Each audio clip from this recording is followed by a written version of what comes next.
Peggy 18.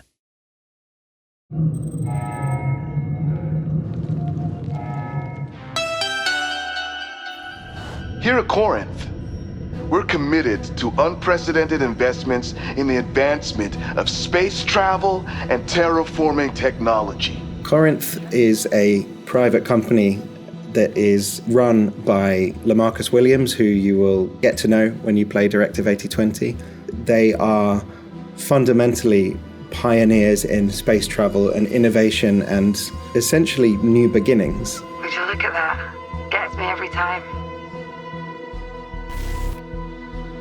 There's a lot of information in the game that you can find if you look in the right places, which tells you all about how the decision to fly to Tau Ceti F came about. I won't give all that away here, but they had very good reason to go to Tau Ceti F rather than anywhere closer. Williams is the CEO of Corinth, and he's chosen to be on the Cassiopeia mission rather than the Andromeda mission, which is the actual colony mission that follows the survey. The reason he's done this is because he wants to be flying with his hero, Commander Stafford. How could I pass up the chance to fly with the great Commander Stafford? All his life he's looked up to this guy. We'll do it together. But also, he himself wants to be a pioneer. He wants to be the first person to have arrived at an exoplanet.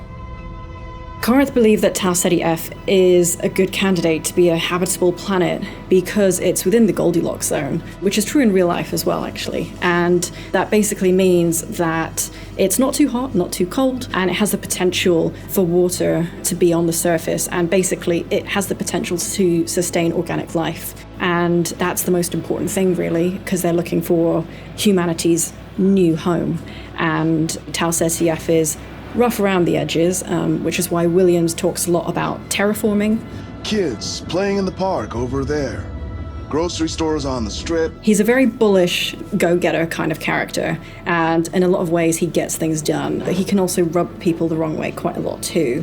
So a lot of the crew have quite an interesting dynamic when they come up against him, because he's sort of the boss, but at the same time, he's not really a scientist, he's not an astronaut, he's there because he's signed the checks. So I think it'll be really interesting for players to see like how do they feel in the character's shoes, but also just with their own take on Williams. You know, how nice do they want to be to him? How polite do they want to be when the boss is there? Where he ends up at the end of the mission can go in quite a lot of different places based on the choices you make.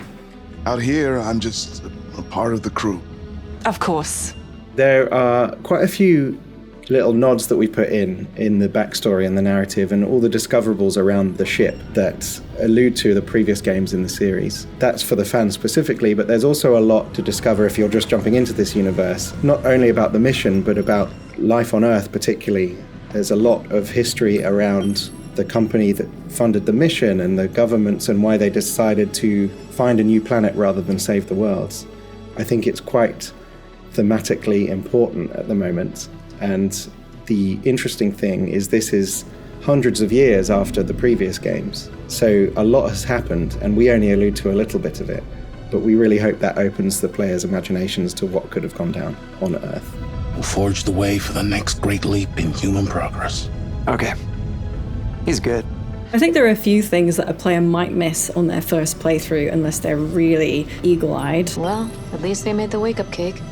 We have lots of different categories of kind of like secret collectibles in the game, and one of them, for example, is like a conspiracy category. So as you pick up these different items through the game, you'll start to learn some deeper truths about Corinth, about Tau Ceti F, about the crew, and if you're a very keen bean, you might pick out every single one, but I think that some of them are pretty well hidden. So there's definitely some things that on a second playthrough you would hopefully discover anew.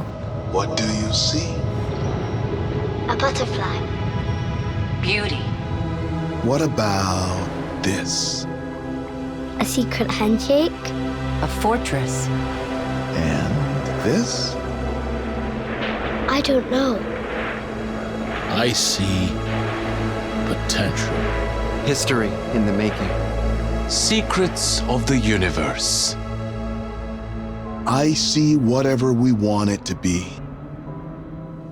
Corinth, where humanity comes first.